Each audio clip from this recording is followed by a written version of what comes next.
કારણ કે આ શાસન ચાલે છે, ટકે છે સાધુ સાધ્વી ભગવંતો થકી, શ્રાવક અને શ્રાવિકા થકી. જો એક પણ પાસું નબળું પડી જશે તો શાસન ચાલવામાં સમજાય છે. એટલે આપણે કયા લેવલના શ્રાવક બનવાનું છે? નંબર 1 આદરભાવ ઊભો કરીએ, નંબર 2 જેવું જીવન જીવવા માટેના વિચારો કરીએ, અને નંબર 3 ભવિષ્યમાં એવા ઊંચા, એવા ગંભીર શ્રાવક બનીએ કે કદાચ જો ક્યાંક કોઈ શ્રમણ ભગવાનને કહેવું હોય ને તો વિનયપૂર્વક એ શ્રાવક કહી શકે. સમજાય છે? આપણો નંબર પહેલામાં, બીજામાં, ત્રીજાની કરતા અત્યારે પહેલા ને બીજા સુધી પહોંચાશે ને તો બી ચાલશે. સમજાય છે?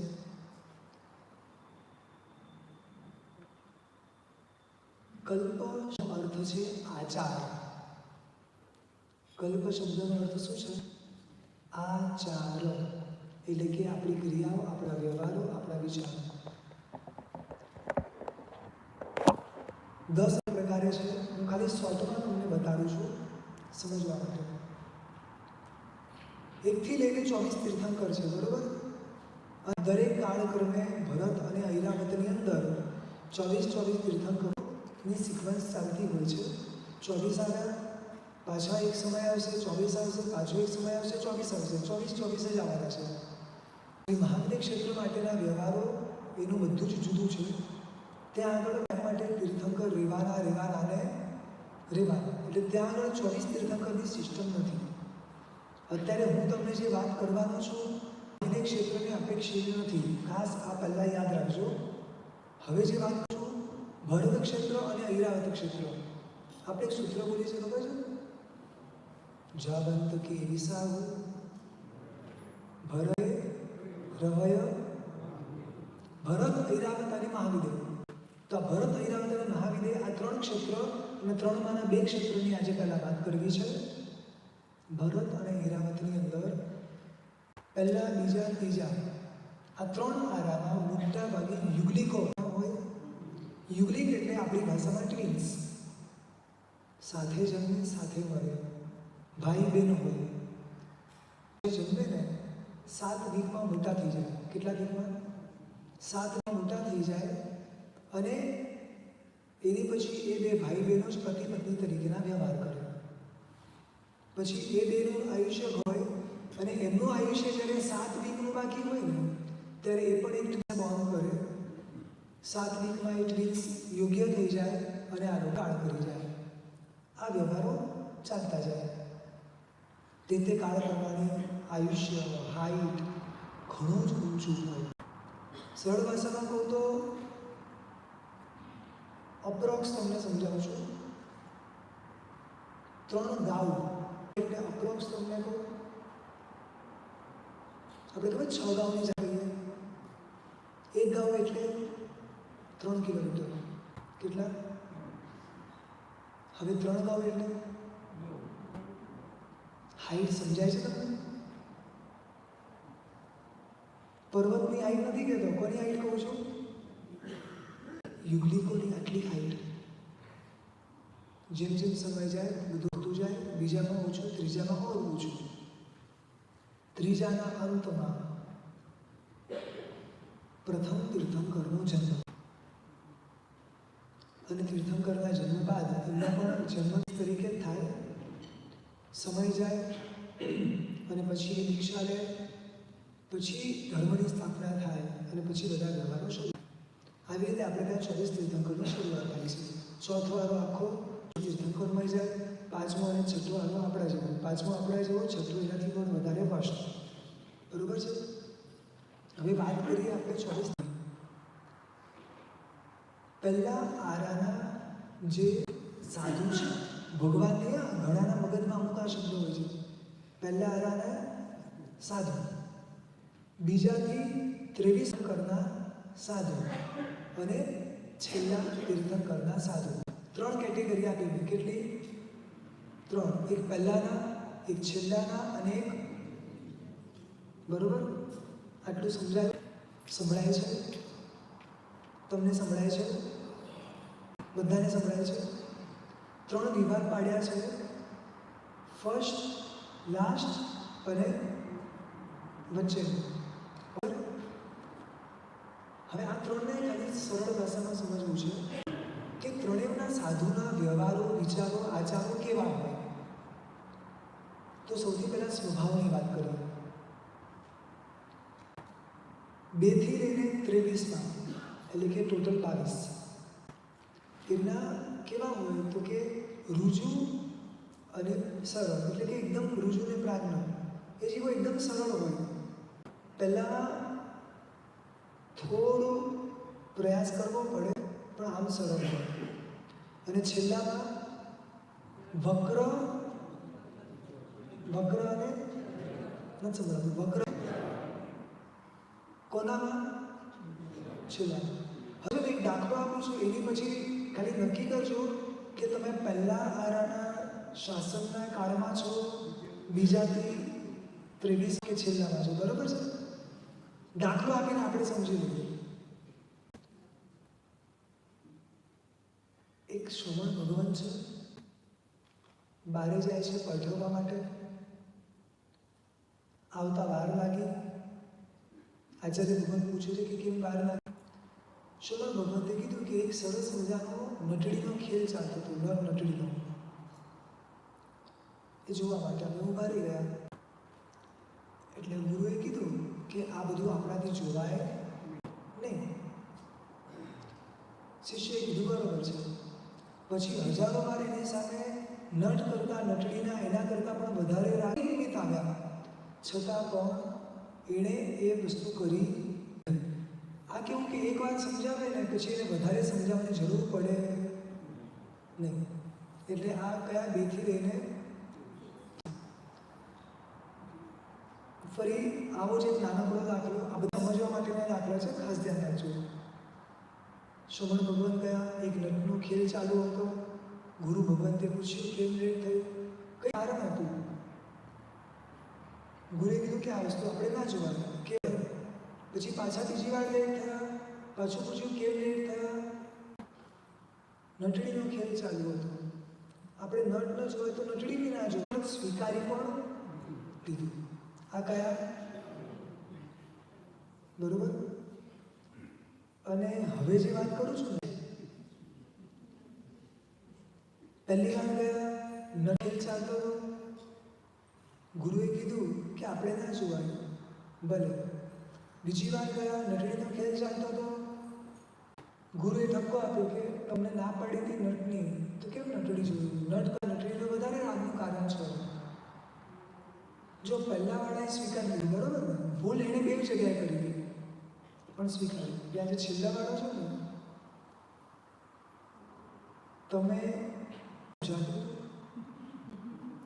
તમે કોની વાત કરી હતી ખાલી? તમે કોની ના પાડી હતી? ભૂલ તમારી છે. ભૂલ કોની છે? It's not my fault. તમારી. આ કયા શાસનના? આજે છે ને વાત ભલે અહીંયા છે, કલ્પસૂત્રની વાત ભલે છે, સમજની પણ ચેક આપણે કરવાનું છે. ધ્યાન રાખજો કે મારો સ્વભાવ કેવો છે. એક વારમાં એક વસ્તુ ના પાડવામાં આવે તો આપણે સમજી જઈએ છીએ કે પછી બીજી વાર કેવું પડે છે આપણને. બીજી વાર કીધા પછી બી એ ભૂલને તરત સ્વીકાર કરીએ છીએ. શાંતિથી આંખ બંધ કરીને વિચારીએ કે આજ સુધી કઈ ભૂલ મેં આર્યન્ટ વગર સ્વીકારી. કઈ સમજાય છે? તમારી સામે ગ્લાસ તૂટી ગયો. બધાને ખબર છે ગ્લાસ તૂટ્યો છે, તોડનાર વ્યક્તિ પણ ખબર છે. અને તમે મને કહેવા આવો કે આવી રીતે ગ્લાસ ટુ એક્સપેન્સિવ, આવી રીતે ન તોડાય. હું શું જોવા શકું? એકચ્યુઅલી આ મારી ભૂલ જ નથી. અહીંયા ગ્લાસ મૂક્યો તો કોણે? તમે આવી રીતે ગ્લાસ મૂકો અને એમાં ભૂલ કોની? ભૂલ કોની? કઈ સમજાય છે? મારો સ્વભાવ કેવો છે જુઓ. 12 લખું છું. કાળ કાળનું કામ, ક્ષેત્ર ક્ષેત્રનું કામ કરશે એના નથી, છતાં પણ હું મારા સ્વભાવને બદલી શકું છું. સાહેબ છે ને, શાવકો કરતાં અમારા શાવિકા ઉપર ઘણા બધા નિયમો લીધા છે. આમ નહીં કરવાનું, શાવિકા આમ ન કરી શકે, આ ન બોલી શકે, આ ન કરી શકે. આવું ચાલે? જૈન શાસન તો સર્વ જીવને સમાન માને છે, રાઈટ? કોઈ અન્ય વ્યક્તિ છે જે મુસ્લિમ છે કે જે બી છે એને બી જૈન શાસન સમાન માને છે. અમે તો, અને તમને સાચું કહું સાહેબ, મને કે શાવકો કરતાં તો ધર્મ પણ વધારે કરે, ખબર છે? અમે લોકો વધારે કરીએ છીએ, એ લોકો તો કંઈ ખબર જ નથી પડતી. એ લોકો તો અમે હાથમાં આપીએ કે હાલો ચરણોને કટાશો, જૈન કરી આવો સામાયિક પૂજા પૂજા. તો એ નિયમો કોના ઉપર વધારે? આવી મનમાં પ્રશ્નો ક્યારે કોઈના જાગતા નથી ને? બહુ સરસ. આ સરળ કંઈ પ્રશ્નો ના જાગે. જુઓ, એક વાત ખાસ સમજી લો, વ્યક્તિનો દોષ નથી, શુદ્ધ આત્માનો દોષ નથી. દરેકને જે શરીર મળે છે એ શરીર સાથે સ્વભાવ જોડાઈને આવે છે. એ બધા જ સ્વભાવમાં તમે છો એવું નથી, પણ કદાચ એ નિમિત્ત મળતા વ્યવહારમાં, વિચારમાં ચંચળતા, ઈર્ષ્યા આદિ દોષો જલ્દી ઉત્પન્ન થઈ શકે છે. એક વ્યક્તિ તમને બચાવવાની કોશિશ કરતો હોય અમુક વસ્તુ ન આપીને, તો એ આપણા માટે સારું છે ને? મારો હાથ કન્ટિન્યુ આમ હલતો હોય અને તમે મને આપો તો વસ્તુ પડી જાય. તો સમટાઈમ અમુક વસ્તુ ના મળે એ મારા માટે, ક્યારે એવું નહીં સમજવાનું કે અમારી અંદર અધુરાશ છે, કે અમને નીચા પાડવામાં આવે છે, કે અમને ઓછા કરવામાં આવે છે. નેવર. નિગોદના જીવને પણ પરમાત્મા ઓછો નથી ગણતા. જે જાતિ ભવ્ય નામનો જીવ કહેવાય છે શાસ્ત્રમાં, જે જીવ ક્યારે પણ નિગોદમાંથી બહાર નીકળવાનો નથી, જે જીવની અંદર યોગ્યતા છે, છતાં પણ એ જીવ પ્રત્યે પરમાત્માની કરુણા અનહદ છે. તમારા ને મારા ઉપર જેટલી છે એટલી જ એના ઉપર છે. તો નીચા પાડવાનું કે નીચો બતાવવાનું કે ઓછું અધૂરું કહેવાનું તમને લાગે છે કે પરમાત્મા કહી શકે? કદાચ હું કહી શકું, કદાચ શાવકો કહી શકે? સમજાય છે? એટલે હંમેશા થોડું ધ્યાન રાખવાનું, બધું જ વિવેક દ્રષ્ટિ રાખીને સાંભળવાનું, સમજવાનું અને સ્વીકારવાનું. મે બી મારા માટે આ યોગ્ય છે. સમજાય છે? પહેલા અને છેલ્લા તીર્થંકરના શાસનના સાધુ માટેની વાત છે કે કપડાં વ્હાઇટ એન્ડ વ્હાઇટ પહેરવા, એટલે કે સમય ભગવાનના કપડાં આપણે જોઈએ છે, બરોબર છે? કયા છે? શ્વેત અંબર. આપણે બોલીએ શું બોલીએ છીએ? શ્વેત અંબર, બરોબર છે? અંબર શબ્દનો અર્થ છે કપડું. કપડું જેની પાસે છે, that's why we are saying Shvetambar. સમજાયું? અને 2 થી લઈને 23મા તીર્થંકરના જે શાસનના સાધુ છે, એ લોકો માટે બધી જ છૂટ છે. કોઈ પણ કલરના કપડાં પહેરી શકે. રાજા મહારાજા સારામાં સારા કપડાં ગિફ્ટ કરે ને તો પણ એ પહેરી શકે. સમજાય? કારણ કે એ જીવની અંદર રાગ દ્વેષના પરિણામો ઘણા ઓછા છે. સમજાય છે?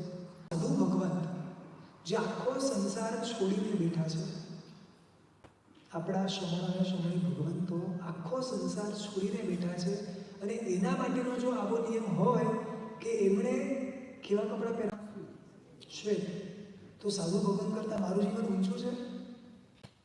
જો સાધુએ એવા કપડાં પહેરવા જોઈએ તો મારે કંઈ સમજાય?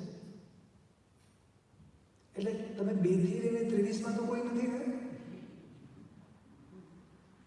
જાણવા માટે પૂછું છું.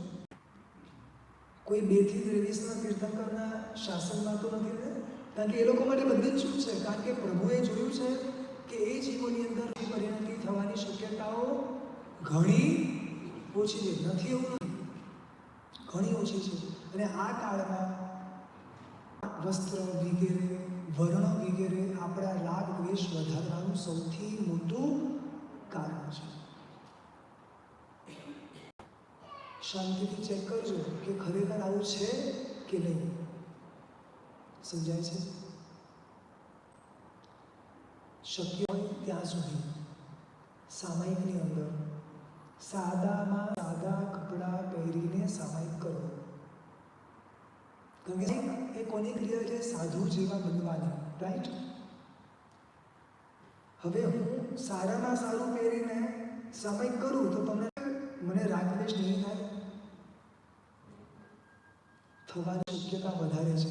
તમે ગમે એટલા જ્ઞાની હશો, ગમે એટલા સ્વાધ્યાય કરતા હશો, પણ આપણું મન છે ને નબળું છે, અને નિમિત્ત મળતા ગમે ત્યારે આપણા વિચારો બદલાઈ શકે છે. એટલે ધ્યાન રાખવાનું. શક્ય હોય ત્યાં પ્રયત્ન કરવા. પહેલા અને છેલ્લા તીર્થંકરના શાસનના સાધુ માટે સામાન્ય ઘરોમાં ગુજરી માટે જવા કીધું છે, પણ રાજા મહારાજાના ઘરોમાં એ લોકો ઓછી માટે જઈ શકે નહીં. કારણ કે વધારે રસપૂર્વકનો આહાર અને કદાચ એ વાપરે અને રાગદ્વેષ થઈ જાય તો સંયમ જીવન લીધું છે કર્મ તોડવા માટે, અને એના બદલે કર્મ વધી જાય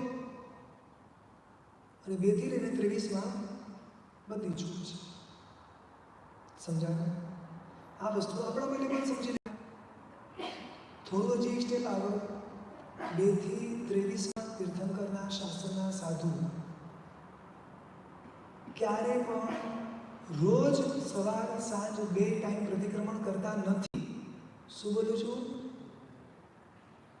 કયા 2 થી લઈને? એ લોકો સવાર સાંજ ન કરે. હા, એવું લાગે કે અત્યારે ભૂલ થઈ ગઈ છે, ઓન ધ સ્પોટ કરી દે. સમજાયું? અને પહેલા અને છેલ્લા તીર્થંકરના સાધુ માટે, શ્રાવકો માટે કમ્પલસરી, નો ચોઇસ, સવારે અને સાંજે પ્રતિક્રમણ કરવાનું કીધું છે. સમજાયું? આ બધામાંથી ખ્યાલ આવશે કે હું પહેલામાં છું, છેલ્લામાં છું કે વચ્ચે છું. ચેક કરો છો ને તમે? સવાર સાંજ 2 ટાઈમ રોજ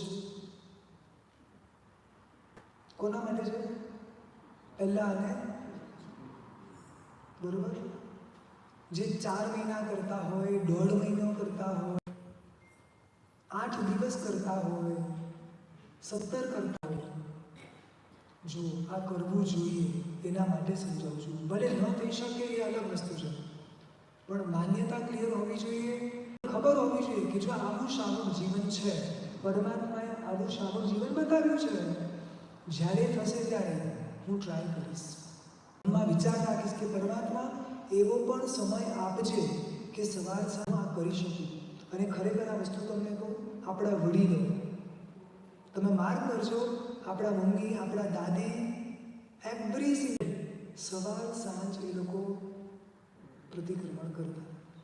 જો કે ઘણા અહીંયા એવા શ્રાવકો છે, ઘણી શ્રાવિકાઓ છે જે રોજ પ્રતિક્રમણ કરે છે, સવારના રોજ સામાયિક કરે છે. ખૂબ સરસ છે, બધા જ ઘણું સરસ કરે છે. જે ના કરતા હોય તો એક મગજમાં રાખવાનું કે આવું કરવા જેવું છે. જ્યારે ચાન્સ મળશે ત્યારે કરશું. આવી રીતે ખાવા પીવા સંબંધી, એવી રીતે ચોમાસા સંબંધી, એવી રીતે વંદન કરવા સંબંધી આવા ઘણા બધા આપણે ત્યાં શ્રમણ શ્રમણી ભગવંતોના માટેના બતાવ્યા છે. એ જ વ્યવહારથી આપણે પોતે શીખવાનું છે. આ બેઝિક સમજાઈ ગયું, કલ્પસૂત્ર બેઝિક, બરોબર છે. હવે આની અંદર શ્રી 24 તીર્થંકરોના ચરિત્રની વાત આવે છે. આપણને કોઈ પૂછે કે પરમાત્માનું જન્મ કલ્યાણ ક્યારે, શ્રીવીર પરમાત્માનું, તો આપણે કહીએ ચૈત્ર સુદ 13, ઓલમોસ્ટ મે મહિના આજુબાજુ આવે છે, બરોબર ને? અને જન્મ વાંચન ક્યારે? એ પર્યુષણ મહાપર્વના, બરોબર છે. બેમાંથી મોટું સેલિબ્રેશન ક્યાં થાય છે?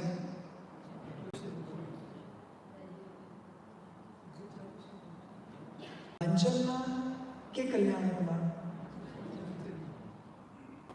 વાંચનમાં કરો એનો વાંધો નથી, કલ્યાણકમાં ઓછું થાય એ ચાલે?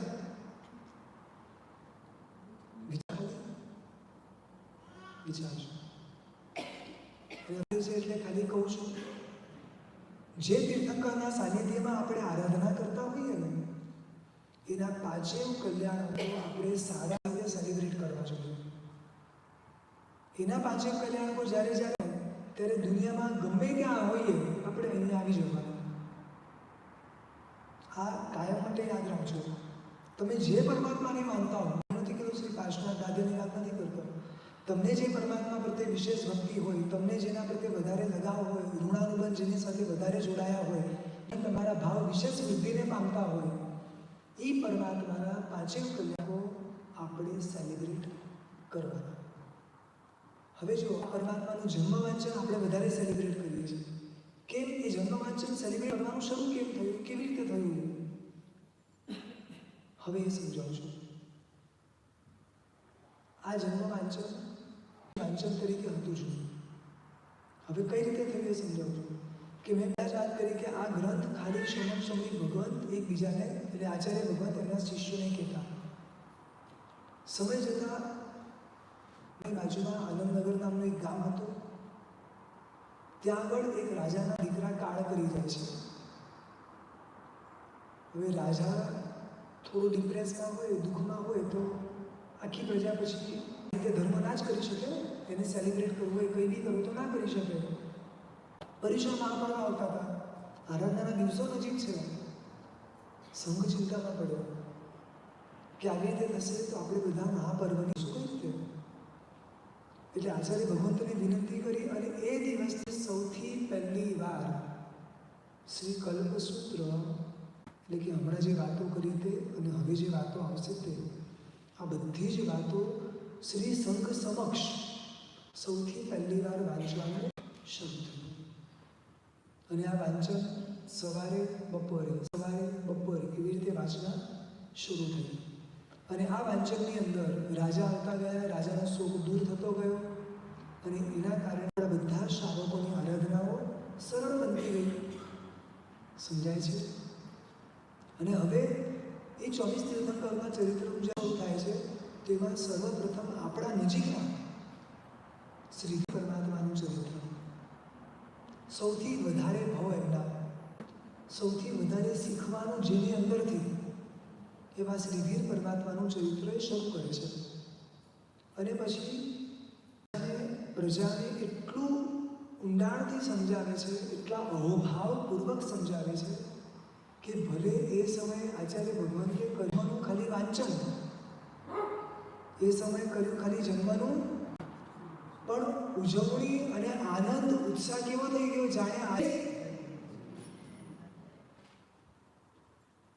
સમજાય છે. માત્ર આવું ઝુલાવી દેવા, માત્ર એને હાર વગેરે પહેરાવી દેવું,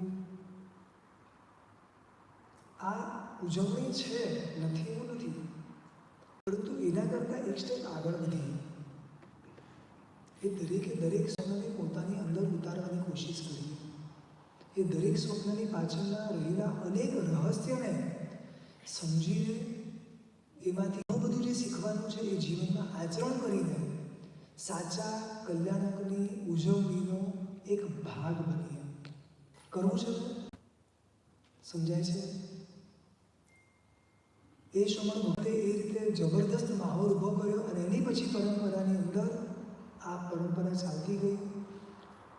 કદાચ અમુક બદલાયા છે, પણ જન્મનું વાંચન આ જ રીતે થતું ગયું. આવી રીતે 24 તીર્થંકરના પાંચેય કલ્યાણકો એ શ્રમણ ભગવંતે સમસ્ત શ્રી સંઘને સંભળાવ્યા. ખ્યાલ આવે છે? આપણને કોઈ પૂછે દિવાળી કેટલી આવે છે? દિવાળી વર્ષ એક આવે છે ને, જે હમણાં આવશે, બરોબર ને? જ્ઞાની કહે છે 24 દિવાળી છે. કેટલી? 24. કેટલી? જ્યારે કોઈ પણ પરમાત્માનું નિર્વાણ થાય, જ્યારે એ દિવસને કોઈ દિવાળી તરીકે જ સેલિબ્રેટ કરતા. સમજાય છે? અને આ પરંપરા ચાલતી હતી. એમાં શ્રી ઋષભદેવ પરમાત્માની પરંપરા કંઈક અંશે ચાલે છે. મેરુ તેરસ સાંભળ્યું છે? મેરુ તેરસનો અર્થ શું છે? મોટી તેરસ. મેરુ શબ્દનો અર્થ શું છે? મોટી તેરસ. આ વિશ્વના સર્વપ્રથમ તીર્થંકરનું નિર્વાણ જે એ દિવસને લોકો બહુ મોટો દિવસ તરીકે માનતા. એટલે દિવાળી તો છે જ, અને એની પછી બીજા તીર્થંકર આવ્યા, એમનું નિર્વાણ દિવાળી તરીકે સેલિબ્રેટ. એ રીતે કરતાં કરતાં 24 તીર્થંકરો આવ્યા, 24 ભગવાનની 24 દિવાળી સેલિબ્રેટ થવા લાગી. પછી મારા જેવા આળસુ જે હતા ને, પહેલાંનું હજી કરું છું, છેલ્લાનું સારી રીતે કરું છું, બીજા બધાનું તો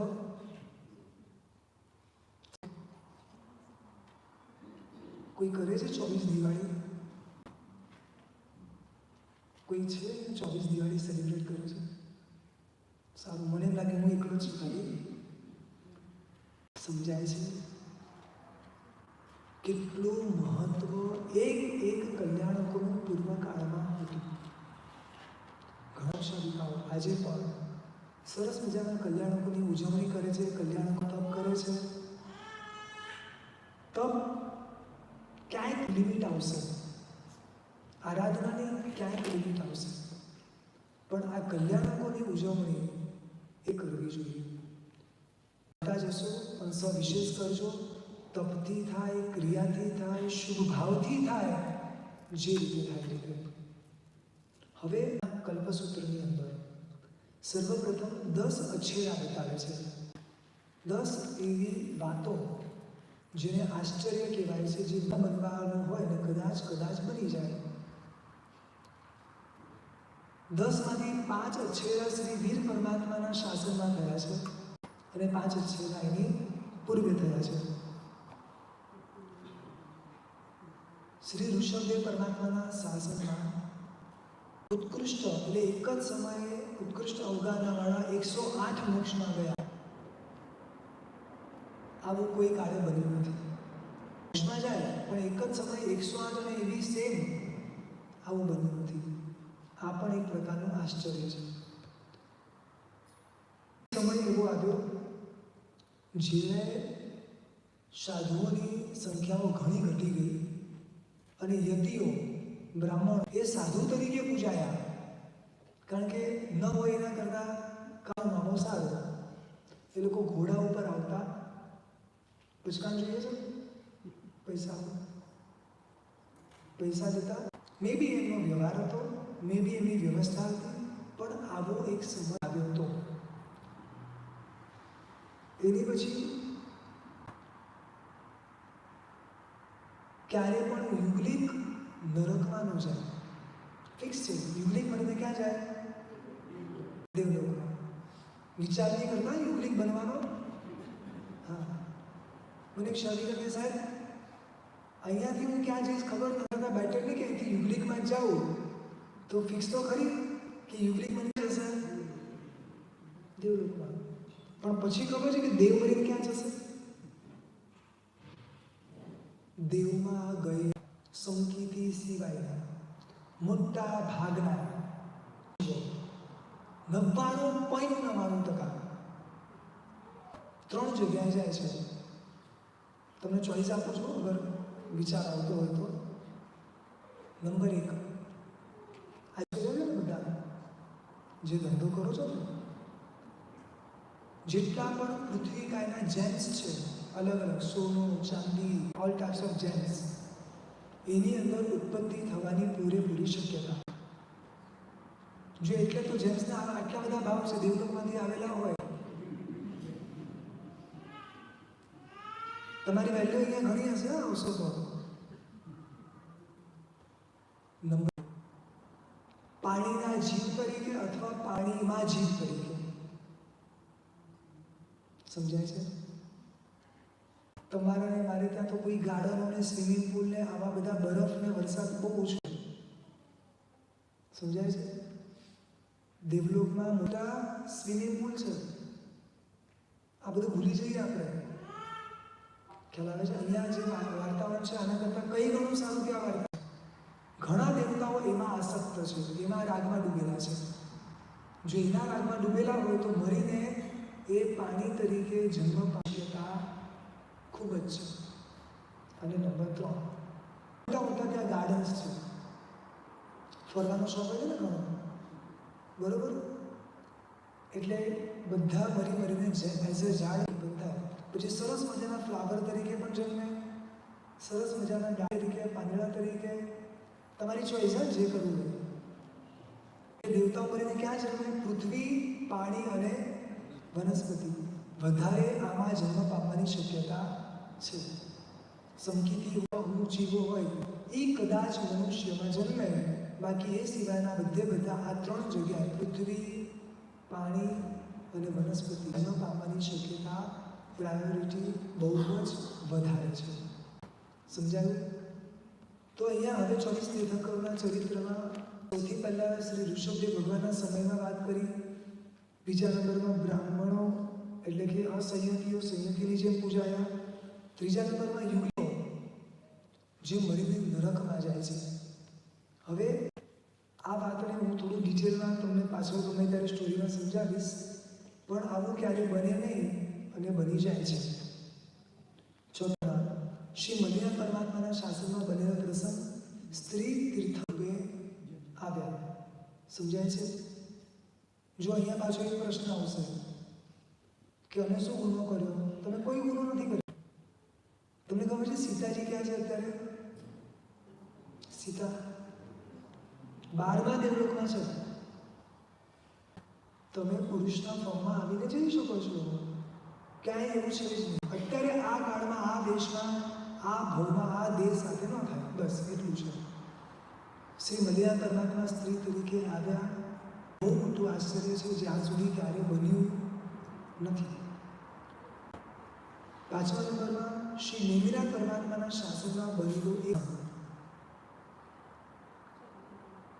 શ્રી કૃષ્ણ વાસુ દ્રૌપદીને લેવા માટે બીજા ખંડમાં ગયા. આપણું ત્યાં જે છે ને એ ભરત ક્ષેત્ર છે, જંબુદ્વીપનું. એવી રીતે બીજ છે જ્યાં આગળ દ્રૌપદીને એક રાજા કિડનેપ કરીને લઈ ગયો હતો અને કૃષ્ણ મહારાજા એને લેવા ગયા હતા. ત્યાંના વાસુદેવને ખબર પડી, એને થયું કે કૃષ્ણ અહીંયા આવ્યા છે તો એને મળી લઉં. કૃષ્ણ નીકળી ગયા હતા. ખાલી એકબીજાના શંખનો અવાજ એકબીજાને સમજે છે, પણ એ લોકો મળી શકતા નથી. પણ આવું બન્યું, કૃષ્ણ ત્યાં ગયા. આ પણ એક આશ્ચર્ય છે. કદાચ આ કૃષ્ણ થાય, આ કૃષ્ણ, આ સીતા, આ બધા આપણા છે. અને અગર આપણા છે તો પછી આપણને કેમ ના પાડે છે? આ રામના મંદિરમાં લઈ જવાનું, આ કૃષ્ણની જન્માષ્ટમી આગળ કરવાનું આપણા છે કે નહીં? કૃષ્ણ આપણા કે નહીં? આપણા કે નહીં? હા, એટલે આમ તો આપણા ને. સીતા, રામ આપણા ને. જુઓ, રામાયણ હોય કે મહાભારત હોય, જેટલા એમાં કેરેક્ટર બતાવ્યા છે, મોટા ભાગના કેરેક્ટર્સ દરેક જીવો જૈન શાસન સ્વીકારે છે, જૈન શાસન એને માને છે, પરંતુ આપણી માન્યતા થોડી જુદી છે. સમજાય છે? એટલે બહારના જે છે આપણા નથી એવું નથી, છે આપણા, પણ રાઈટ નાવ ફોર્મ સાથે ક્રિએટ કરેલા છે. એ ફોર્મ સાથે આપણે એમને સ્વીકારવાના નથી. આ જ રામ, જે કદાચ કોઈ જગ્યાએ એમની મૂર્તિ હોય તો આપણે જોશું ને તો ધનુષ હશે, બાણ હશે, બાજુમાં સીતાજી ઊભા હશે. તો રાગનું અને દ્વેષનું બેવ નિમિત્ત લઈને ઊભા છે. સમજાય છે? સીતા રાગનું નિમિત્ત, ધનુષ અને બાણ દ્વેષનું નિમિત્ત. ઓફકોર્સ એ કંઈ રાગ દ્વેષ બતાડવા માટે ઊભા નથી, પણ ફોર્મ એ છે. એટલા માટે એ ફોર્મમાં આપણે એને માનતા નથી, આપણે એમને નમસ્કાર કરતા નથી. બાકી કોઈ દ્વેષ નથી. સમજાય છે? રામ મોક્ષમાં ગયા છે, સિદ્ધાર્થમાં છે. આ જ રામની મૂર્તિ પાલિતાણામાં છે. આખી અષ્ટપ્રહરી છે. બોલો, સમજાય છે? આ જ કૃષ્ણ આવતી ચોવીસીમાં થનારા તીર્થંકર, શ્રી ગિરનાર તીર્થ, શ્રી કચ્છની અંદર 72 જિનાલય, આવા કેટલાય તીર્થોની અંદર ભવિષ્યમાં થનારા 24 મૂર્તિઓ છે. અને પરમાત્માની તમે પૂજા કરી શકો. આવતી ચોવીસીમાં આવનારા દરેક તીર્થંકરના નામ છે. એ નામની માળા પણ પડી શકાય. કોઈ ના નથી. દરેક વસ્તુને ખાલી વિવેક દ્રષ્ટિ રાખીને સમજીને કરવાની છે. જૈન ધર્મ ક્યારે જડતાપૂર્વકનો, ક્યારે રિજિડવાળો છે. આપણે જૈન ધર્મને સંપૂર્ણ નથી સમજ્યો, અધૂરો સમજ્યો છે, એટલે જૈન ધર્મ આપણને એવો લાગે છે. જૈન ધર્મ ક્યારેય કોઈની નિંદા નથી, કારણ કે જૈન શાસન બધાને સમાવવાની કોશિશ કરે છે. ખ્યાલ આવે છે? હા, તમે પૂછશો તો એટલું કહેશે કે અહીંયા આ વસ્તુ છે, ત્યાં આ વસ્તુ છે. ખ્યાલ આવે છે? અહીંયા સંપૂર્ણ તમને દેખાય, ત્યાં શું દેખાશે તમે જોઈ લો.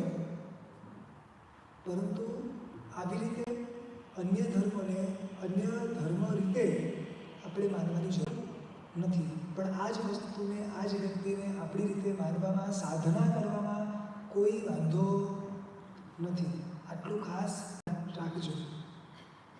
હમણાં એમ કહેવામાં આવે છે કે આપણે સમજીએ કે કોઈ પણ બીજાને દર્શન કરીએ રામને કે તો મિથ્યાત્વનો આપણને પાપ લાગે છે. મને ખ્યાલ નથી આમ છે, મને કોઈ બી નોલેજ નથી, પણ એવું સાંભળ્યું કે કોઈ પણ જગ્યાએ તમે કોઈ પણ દેરાસરી પર કોઈ પણ મંદિરમાં જાઓ તો તમને મિથ્યાત્વનો પાપ એ સમજાવો શાહુભાઈ કે કેમ લાગે, કારણ કે એ રાગ અને દ્વેષથી યુક્ત છે. અને આને આ જ તમે તમારા ઘરમાં સિદ્ધ અવસ્થામાં પધરાવો, હું દર્શન કરું, તમારો શ્રી સંગ આવશે. સ્વરૂપની વાત છે સાહેબ, સ્વરૂપની વાત છે. એ જ સમજાવું છું ને સાહેબ, એ તમે જો દાખલા સાથે આપું છું કે પાલિતાણામાં કે આ દરેક જગ્યાએ છે. ઇવન તમારી પાસે નામ છે 24/24 તીર્થંકરના ભવિષ્યમાં, તમે એની માળા બી કરી શકો છો. ચાલો, જે 5 આશ્ચર્ય છે એ 5 આશ્ચર્ય શ્રી વીર પરમાત્માના શાસનમાં થાય છે. અને પાછળ આપણે સમજી લઈએ. સૌથી પહેલું શ્રી વીર પરમાત્માના શાસનમાં બનેલું ગર્વ અહીંયા ટ્રાન્સફર, બરોબર છે. પહેલી વસ્તુ, આજ સુધી કોઈ તીર્થંકર નીચ કુળમાં આવ્યા નથી, કોઈ બી નહીં. પણ એક ભૂલ કેટલાય ભવ સુધી શ્રી વીર પરમાત્માને ભોગવવી પડે છે. ત્રીજા કરેલી એક નાનકડી ભૂલ છેક 27મા ભવ સુધી એ કર્મ છોડતું નથી. એક નાનકડો કરેલો અહંકાર, એક નાનકડો કરેલો ઈગો. હું કોણ છું, હું આ કંપનીનો માલિક છું, હું આ મેં જ આ કંપનીને આગળ લાવી, રાઈટ? હું ના હોત તો આ કંપની ક્યાંની ડૂબી ગઈ હોત. આવા બધા અહંકાર લઈને કોઈ બેસતા નથી. હું છું એટલે આ સંઘ છે, હું છું એટલે આ ઉપાશ્રય છે, હું છું એટલે પાઠશાળા ચાલે છે, હું છું એટલે આ ચાલે છે. એક વસ્તુ હંમેશા યાદ રાખજો, કોઈના હોવા કે ના હોવાથી આ શ્રી સંઘ, આ પાઠશાળા, આ જિનાલયો, આ ઉપાશ્રયો ચાલતા નથી. પ્રભુના પુણ્ય ચાલે છે, પ્રભુના શાસન ચાલે છે. સમજાય છે? એટલે તમે વિચારશો ને કે હું ખસી જાઉં તો બધું આમ તેમ થઈ જશે. આવા વિચારવાવાળા ઘણા ગયા. અને સ્પેશિયલી સંઘને ઘર તો આ તો છે, લોકો ઘરમાં વિચારે છે. આ તો હું છું ને એટલે તમને બધાને બધું સચવાય છે. હું ના હોત તો જો તમે જશે મારી વેલ્યુ. સમજાય છે? એ સાંભળ્યું છે આવું ક્યાંય? સાંભળ્યું છે? આ તો હું છું એટલે તમને સવાર સાંજ બધું પ્રોપર મળી જાય છે. હા, જાઓ બીજે બારે હોટલમાં જાઓ, ખાવા કેવું લાગે? તમને રોજ ફ્રેશ આપવાનું, રોજ આવી રીતે આપવાનું, તમારી બધી કેર કરવાનું. આ હું છું ને, કોણ છે? હું છું. તમારા કોઈના ઘરે હું છે?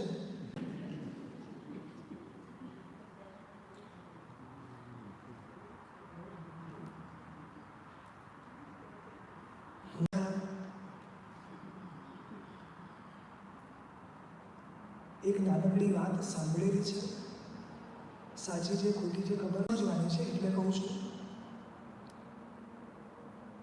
મીરા એક સરસ ભક્ત છે. એક આશ્રમની અંદર ગુરુને મળવા જાય છે, ગુરુને નોક કરે છે. ગુરુ અંદરથી પ્રશ્ન પૂછે કે કોણ? બારે જેવી વ્યક્તિ છે, એમને પ્રશ્ન પૂછે કે કોણ છો તમે? મીરાએ જવાબ આપ્યો, હું મીરા કૃષ્ણની ભક્ત. હું મીરા કૃષ્ણની. એટલે ગુરુએ જવાબ આપ્યો કે હું મીરા જે છે ને એને કહેજો કે બારે રહે, અને કૃષ્ણ ભક્તને કે સમજી ગયા ને ખ્યાલ? એટલે છે ને હમણાં જેવા બધા અહીંથી વિદાય થાવ ને તો હું મીરા કે હું જે હોય ને એની જગ્યા અહીંયા મૂકીને જજો. સમજી? શું કહો છો સાહેબ?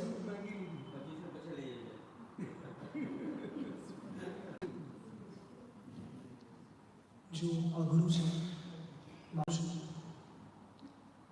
નાની નાની વસ્તુમાં એટલા બધા સંસ્કારો કુસંસ્કારો ડેવલપ કર્યા છે, બહુ અઘરું છે. પણ એક નાની શરૂઆત કરી. મારી ગાડીની ચાવી આપો ને, આના બદલે મર્સિડીઝની ચાવી આપો ને. નાની ગાડીની ચાવી આપો ને, મોટી ગાડીની ચાવી આપો ને. બસ નાનો ચેન્જ ખાલી. સમજાય છે? અથવા તમને જેવી રીતે લાગે એ રીતે એ કરવાનું છે. આ શ્રી વીર પરમાત્મા એક નાનકડી ખાલી થયેલી ભૂલ ખાલી કલ્પના કરો. કેટલાય ભવ સુધી બ્રાહ્મણ 27 ભવના આખા સ્તવનમાં તમે જોજો, 27 ભવ ચેક કરી લો. મોટા ભાગના મનુષ્યના ભવ જ્યારે મળ્યા છે, ક્યાં મળ્યા છે? બ્રાહ્મણ. સમજાય છે? નીચ કુળ એટલે એ હલા છે જીવો એવું નથી, પરંતુ પુણ્યથી નબળા છે. આપ શબ્દ બી ધ્યાન રાખજો, કોઈ બી વસ્તુને વિવેક દ્રષ્ટિ રાખીને સંભાળવાનું છે. નીચ કુળ એટલે પુણ્યથી નબળા. પુણ્યથી નબળા હોય એટલે માન સન્માન ઓછા મળે, પુણ્યથી નબળા હોય સગવડતા ઓછી મળે, પુણ્યથી નબળા હોય એટલે બધી જ જાતના પોતાના જ ટ્રાય હોય, એટલે કે કોઈ તરફથી એમને સેવાઓ ના મળે. ખ્યાલ આવે છે? વિચાર કરો. એક ખાલી આ તો વીર પરમાત્મા હતા, નીકળ્યા, તરી ગયા, સીધા પહોંચી ગયા. મહારાજ જેવાને ચાન્સ મળશે નહીં? મળે એવું નથી, પણ અઘરું છે. એટલે ટ્રાય કરવાનું કે આવો કોઈ દોષ મારાથી સેવાઈ જાય નહીં.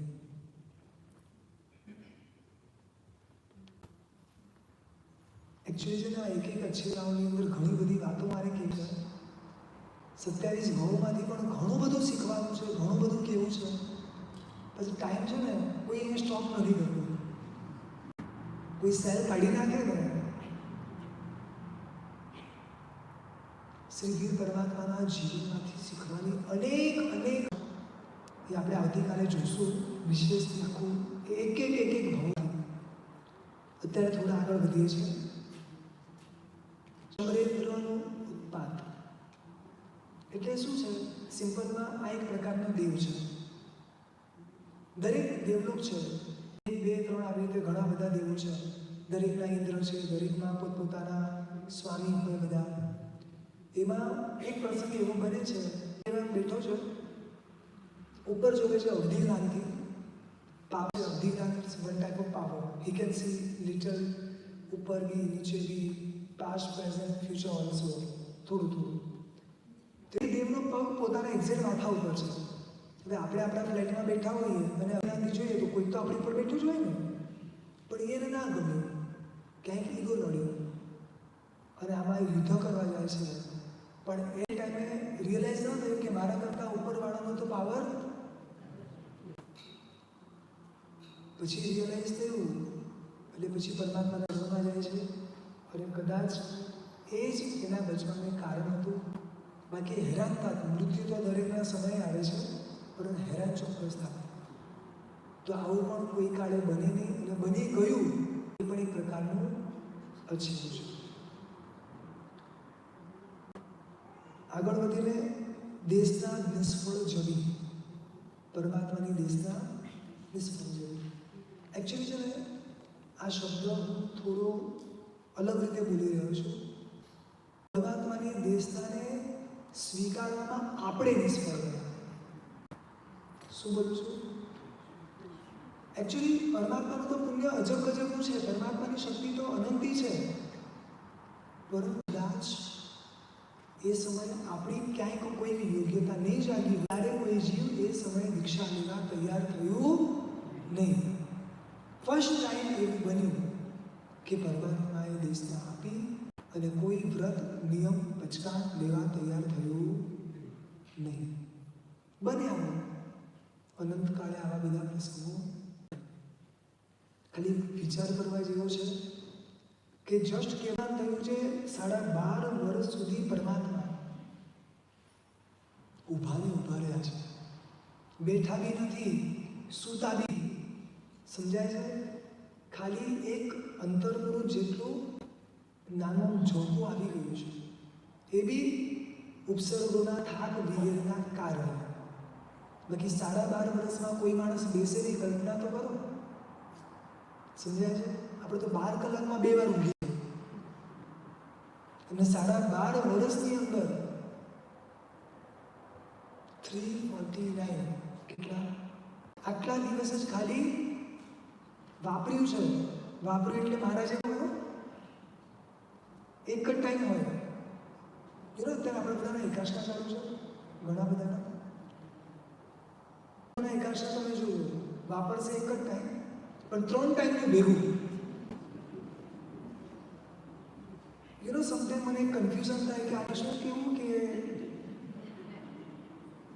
સવારનું આવી જાય, પહેલાં બેસી જાય, પછી બપોરનું આવી જાય, પાછું ફરીથી એકવાર ચા આવી જાય. આવું જોયું છે ક્યાંય જોયું છે? એટલે આને એકાશનો કહેવાય ખરી? શ્રી ગીર પરમાત્મા ખાલી 349 દિવસ 12.5 વર્ષમાં વાપર્યું છે, એ સિવાય વાપર્યું જ નથી. એક વર્ષ બી કમ્પ્લીટ ન કહેવાય આમ તો. આ બધી સાધના કર્યા પછી જ્યારે કેવળ જ્ઞાન મળે છે, મારા તો વિચારે કે કાલથી જ દેશના આપશું, હવે કેવળ જ્ઞાન તો મળી ગયું છે, ઓન ધ સ્પોટ દેશના આપે છે, છતાંય દેશના નિષ્ફળ ગયા. આગળ વધીને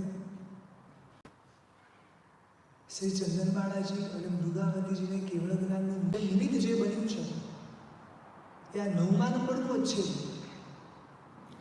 આપણે ત્યાં કહેવાય છે કે કોઈ પણ દેવો, જેટલા પણ દેવો છે, એ દેવો પૃથ્વી પર આવી શકે, 5 અવતારના 9 ગ્રેવિયર સિવાયના દેવો પૃથ્વી પર આવી શકે, પણ એ ક્યારેય પણ પોતાના મૂળ સ્વરૂપે આવે નહીં, પોતાના બીજા જ ફોર્મ બનાવીને આવે. આ નિયમ છે. આ પહેલી વાર એવું બન્યું કે સૂર્ય અને ચંદ્ર પોતાના મૂળ વિમાને નીચે આવે છે. સમજાય છે? અને એના કારણે કોઈને કંઈ ખ્યાલ જ નહીં આવ્યો કે અત્યારે દિવસ છે કે રાત છે. અને એના કારણે મૃગાવતીજી થોડા લેટ પડે છે, ચંદન બાળાજીનો ઠપકો મળે છે, મૃગાવતીજી ક્ષમાના ભાવમાં ચડે છે અને વાત ચંદન બાળાજીને ઇનડાયરેક્ટલી ખબર પડે છે, એ પશ્ચાતાપના ભાવમાં ચડે છે ને. મોસ્ટલી છે ને, તમે સ્ટોરીઓ સાંભળજો, બાય વન ગેટ વન. આપણી સાથે કેમ થતું? હા, માર્કેટમાં થાય આવું ઘણું બધું. કેવળના વિચારજો. અંતિમ ઉપસર્ગ 10મા નંબરનો ઉપસર્ગ. કેવળ જ્ઞાન પછી પરમાત્મા ઉપર ઉપસર્ગ થયો.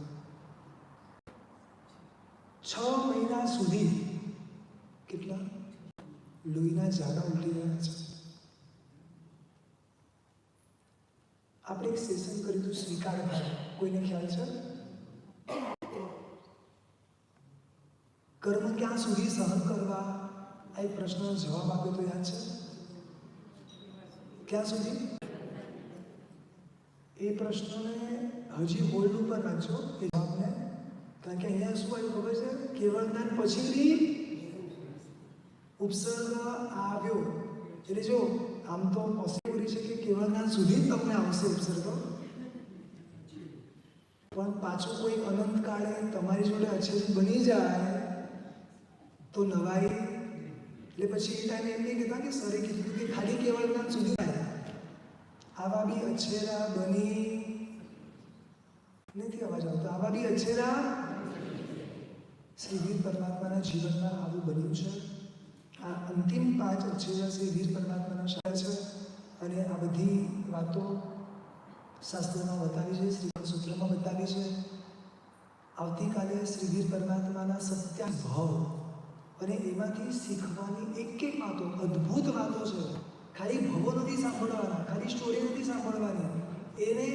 એના જીવનમાં આ બન્યું તો મારે શું કરવાનું છે, મારા લાઈફ સાથે કરીને આખે આખા 27 ભાવોને આંશિક આપણે સમજવાના છે. અને બપોરે જીવ સાથેનો વ્યવહાર કેવો હોવો જોઈએ, જે આપણે શ્રી શાંત સુધારસ ગ્રંથની અંદર 16 ભાવના બતાવી છે. કેટલી? 16 માંથી પહેલી ભાવના જે છે જીવ સાથેની છે. છેલ્લી 12